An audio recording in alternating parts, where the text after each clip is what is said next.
Hello, welcome back. In today's lecture, we'll talk about donor, person who makes the gift. तो हिबा के lectures को ही हम continue रखेंगे और आज के लेक्चर में हम डोनर की बात करेंगे। डोनर जो कि गिफ्ट देता है, जिसकी प्रॉपर्टी होती है और उस प्रॉपर्टी का वो गिफ्ट किसी और को देता है। तो ये जो डोनर है, ये डोनर कौन होता है? क्या कोई भी डोनर हो सकता है या कुछ स्पेसिफिक कंडीशंस हैं या एलिजिबिलिटी क्राइटेरियाज हैं कि जो उसको फुलफिल करेगा उसी को हम डोनर कहेंगे अंडर मुस्लिम लॉ। ये ज़रूरी है। आप ये भी कह सकते हैं कि हमने जो फर्स्ट लेक्चर था हीबा के ऊपर, उसमें हमने बात की थी असेंशियल कंडीशंस की, बट वो बड़ा ही ब्रीफ में हमने बात की थी। अब जो आने वाले कुछ लेक्चर्स हैं, इसमें हम इन कंडीशंस के को लेकर डिटेल में बात करेंगे। तो आज सबसे पहले हम डोनर की बात करेंगे। So let's get started. पहला, ये डोनर कौन होता है? क्या कोई भी इंसान मुस्लिम लॉ के अंडर, या फिर ये कहें कि कोई भी गिफ्ट जो किसी भी इंसान ने दिया है, क्या वो हिबा हो सकता है? नहीं। सिर्फ एक मुस्लिम ही अगर वो गिफ्ट देता है किसी को, बाकी कंडीशंस फुलफिल हो जाए, उसी को हम हिबा कहेंगे। तो अगर एक नॉन मुस्लिम है और वो बाकी जो कंडीशंस हैं हिबा की वो फुलफिल कर देते हैं, तो क्या वो जो गिफ्ट है जिसमें कि डोनर भी है, डोनी भी है, इमीडिएट पोजीशन भी आया, अनकंडीशनल भी है, विदाउट कंसिडरेशन भी है, तो क्या वो हिबा होगा? नहीं। तो पहली चीज़, जो डोनर होगा वो मुस्लिम ही हो सकता है। अगर कोई नॉन मुस्लिम है तो फिर वो जो गिफ्ट है वो हिबा नहीं कहलाएगा। सो सबसे पहली जो कंडीशन है मुस्लिम लॉ के under for a donor is कि जब वो आप गिफ्ट दे रहे हैं उस वक्त आपका मुस्लिम होना ज़रूरी है। इररेलेवेंट है कि हो सकता है कि कोई इंसान पहले मुस्लिम ना हो, वो किसी और धर्म को मानता हो, फॉलो करता हो, पर बाद में वो कन्वर्ट होके उन्होंने इस्लाम धर्म को अपना लिया, इस्लाम को मानते हैं, वो अब एक मुस्लिम है। तो मुस्लिम बन जाने के बाद वो एक गिफ्ट में देते हैं अपनी प्रॉपर्टी। तो जब उन्होंने गिफ्ट दिया उस वक्त वो क्या है? वो मुस्लिम है। तो फिर उनकी जो डोनर की कंडीशंस है वो फुलफिल हो जाती है और उसमें कोई प्रॉब्लम नहीं है। तो यहाँ पे जो वर्ड है अगर आप देखेंगे तो वहाँ लिखा है at the time of making the declaration. जिस वक्त आप गिफ्ट दे रहे हैं उस वक्त आप जो हैं आप मुसलमान हैं। उससे पहले क्या थे, उसके बाद क्या थे, वो इररेलेवेंट है। जैसे कि दूसरी सिचुएशन में अगर हम ऐसा माने कि मान लीजिए कोई इंसान है, उसने अपनी प्रॉपर्टी, एक मुसलमान ही है, उसने अपनी प्रॉपर्टी किसी को गिफ्ट में दी, सामने वाले ने गिफ्ट एक्सेप्ट भी कर लिया और जितनी भी बाकी कंडीशंस थी हिबा की वो भी फुलफिल हो जाती हैं, तो हिबा हो गया, गिफ्ट कंप्लीट हो गया, कोई प्रॉब्लम नहीं है। उसके बाद वो इंसान किसी और धर्म में कन्वर्ट हो जाता है अपने किसी भी रीज़न की वजह से, तो क्या उसका वैलिडिटी पे कोई इफ़ेक्ट पड़ेगा? स्पेशली ये जो डोनर की एलिजिबिलिटी है कि वो अब मुस्लिम नहीं है। नहीं, सिर्फ एक ही कंडीशन है कि जब आपने गिफ्ट को डिक्लेयर किया, जब आपने गिफ्ट दिया किसी को, उस वक्त आपका मुस्लिम होना ज़रूरी है। उससे पहले आप क्या थे, उसके बाद आप क्या हो, वो इररेलेवेंट है। ठीक है। और दूसरी बात, अगर कोई नॉन मुस्लिम गिफ्ट देता है पर बाकी कंडीशंस फुलफिल हो जाती हैं, तो फिर वो गिफ्ट जो होगा वो गिफ्ट हिबा नहीं कहलाएगा। ठीक है। तो हिबा में जो डोनर होता है वो मुस्लिम होना चाहिए। कब? जब हम गिफ्ट को दे रहे हैं। जब दूसरी कंडीशन क्या है, वो मेजर होना चाहिए, साउंड माइंड का होना चाहिए, फ्री फ्रॉम एनी फ्रॉडुलेंट और कोर्सिव इन्फ्लुएंस। देखिए, दूसरी चीज़, जो इंसान गिफ्ट दे रहा है, जो डोनर है, वो एक मेजर होना चाहिए। मेजर का मतलब क्या होता है? Anybody about the age of 18. So a Muslim who is above the age of 18 will be considered as major. ठीक है। इंडियन मेजॉरिटी एक्ट के हिसाब से 18 से प्लस वाले जो लोग हैं उनको मेजर हम कहते हैं। तो एक जो मेजर ही है वो ही गिफ्ट कर सकता है, माइनर नहीं कर सकता, ठीक है।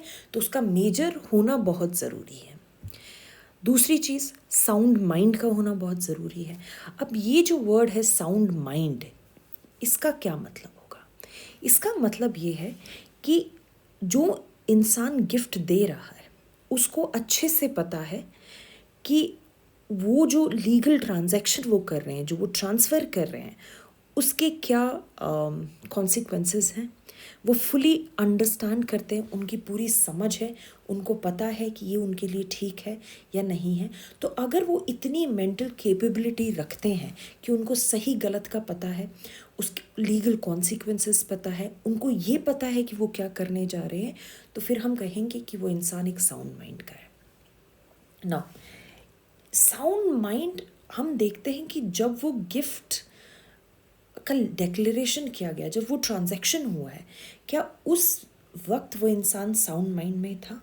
कई बार होता है कि इंसान ज़्यादातर जिस तरीके की अब लाइफस्टाइल है लोगों की, आप देख रहे हैं ज़्यादातर लोग मेंटल डिप्रेशन हो जाता है या और भी बहुत तरीके की मानसिक तनाव होता है। तो हम जैसा नॉर्मल तौर पे हम रिएक्ट करते हैं, हम उस तरीके से रिएक्ट नहीं करते हैं। या फिर कई बार हम अपने बिल्कुल सेनिटी को लूज़ कर जाते हैं।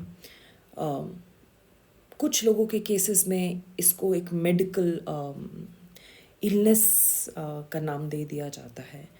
तो ये जो कंडीशंस हैं, ठीक है, हो सकता है किसी के साथ आज है कल नहीं हो सकता है कल थी आज नहीं है। तो उसका मतलब ये नहीं है कि आप अपने लिए सही या गलत नहीं चूज़ कर सकते हैं।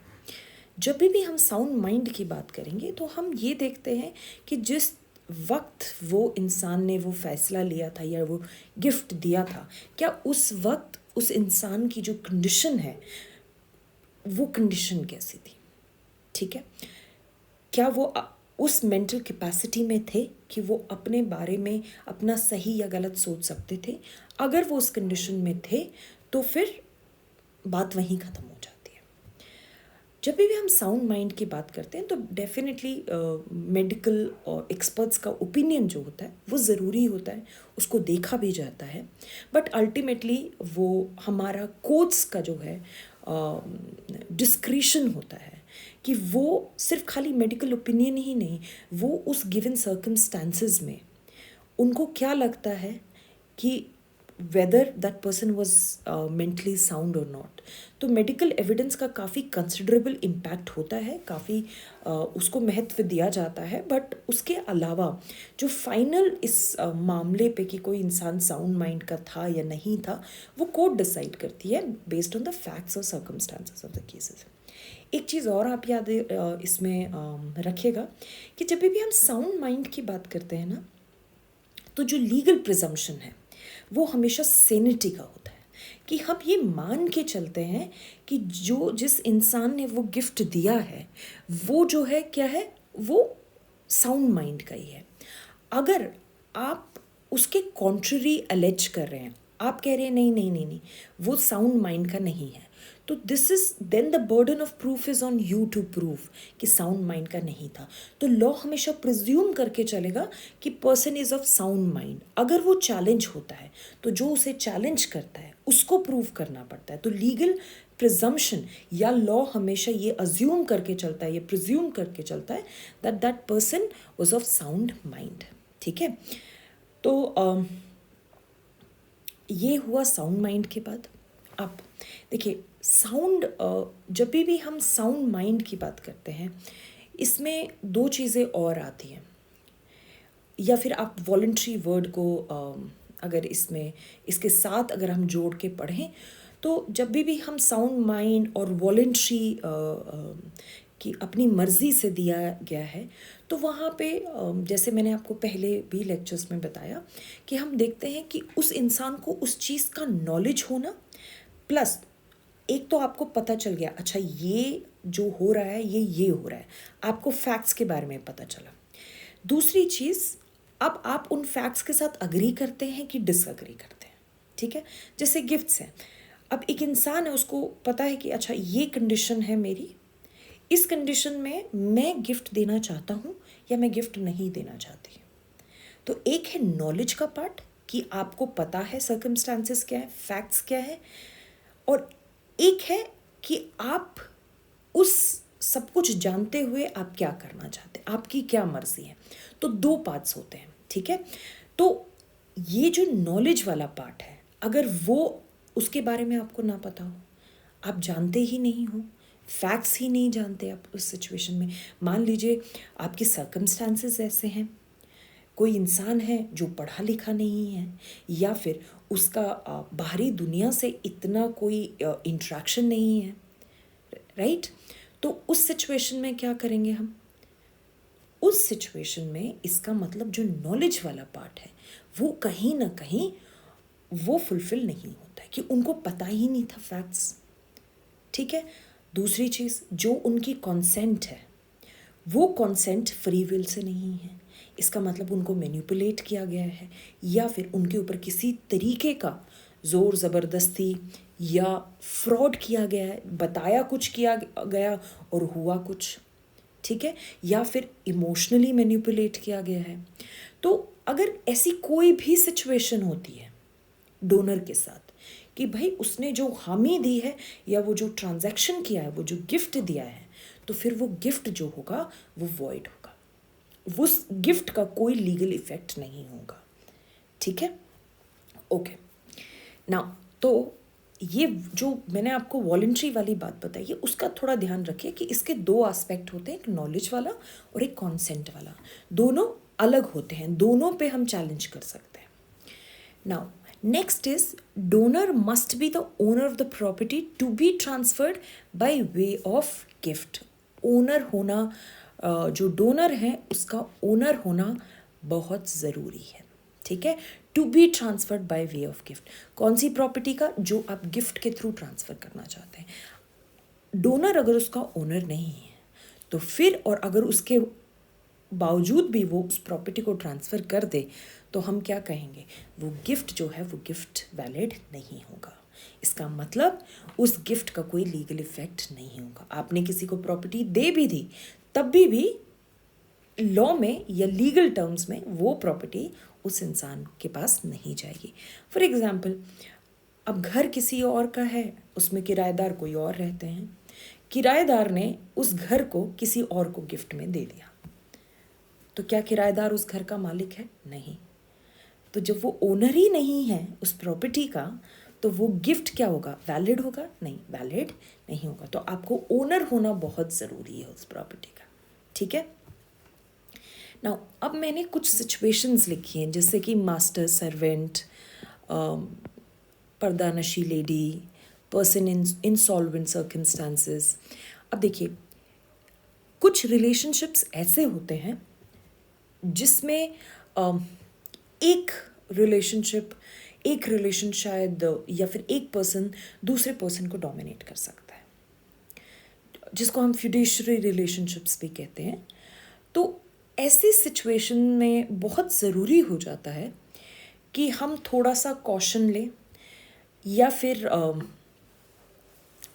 इस चीज़ को थोड़ा ध्यान से देखा जाए।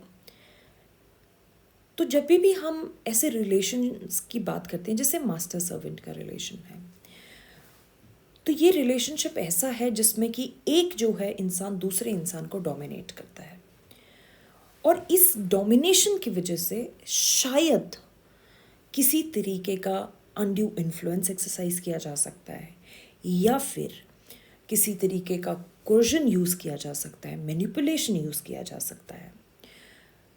तो इन सिचुएशंस में अगर ये चैलेंज होता है गिफ्ट, तो हम जो बर्डन ऑफ प्रूफ होता है वो डोनी पे आता है। इसका मतलब डोनी को ये प्रूव करना पड़ता है, जिसने गिफ्ट लिया है उसको प्रूव करना पड़ता है कोर्ट में कि जो डोनर है उसने अपनी मर्जी से गिफ्ट दिया है। उसको नॉलेज भी थी कि भाई इस गिफ्ट देने से क्या होगा, उसको ये भी पता था इस पेपर के थ्रू जिस पे वो साइन कर रहा है वो गिफ्ट का डॉक्यूमेंट है, तो उसको नॉलेज कंसेंट दोनों ही प्रूव करना पड़ता है। ठीक है, तो मतलब लॉ का ये मानना है, ये कहना है कि जब भी लोग कुछ ऐसी स्पेशल सर्कमस्टांसेस में होते हैं जहाँ पे just because of their position, चाहे वो रिलेशनशिप में ऐसे हो या फिर मान लीजिए उनका वो इलिटरेट हैं, उनको बाहरी दुनिया का इतना कुछ लेना देना नहीं है या पता नहीं है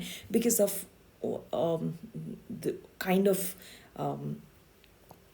society they are living in, या उनका जिस तरीके का स्टेटस है, तो ऐसे सिचुएशन में लॉ ये कहता है कि हमें उनको स्पेशल प्रोटेक्शन देना है। ठीक है, और स्पेशल प्रोटेक्शन कैसे होगा?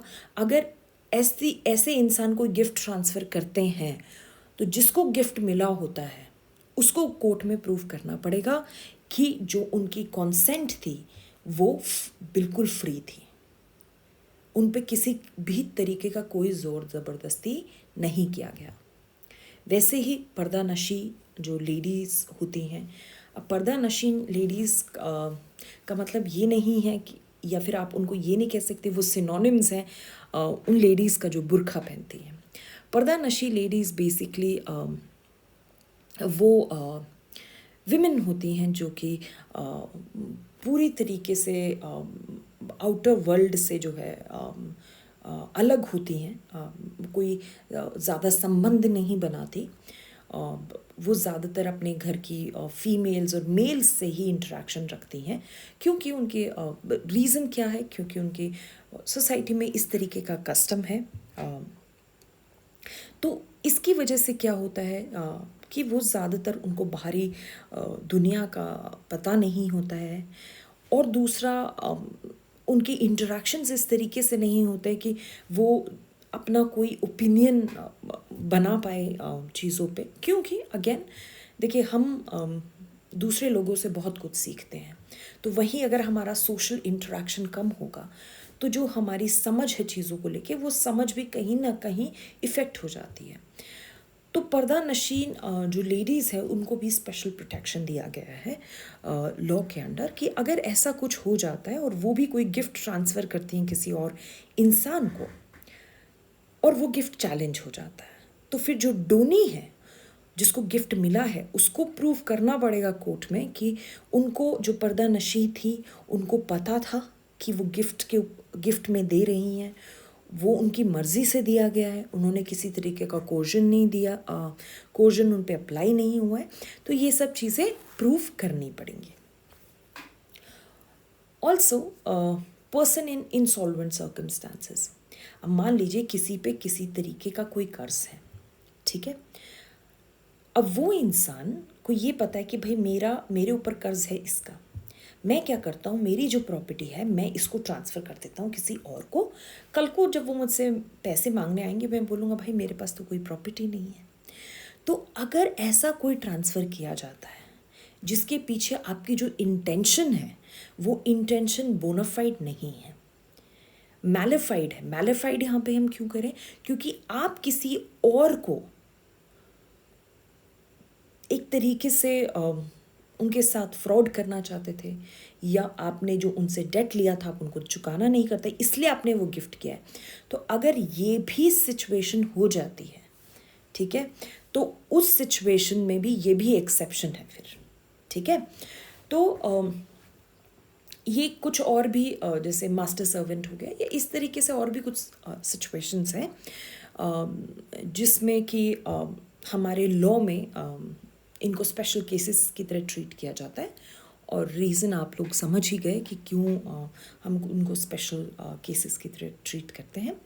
तो डोनर के बारे में इतना ही, और अगर आपको ये लेक्चर पसंद आया, please like it, please share it and do subscribe.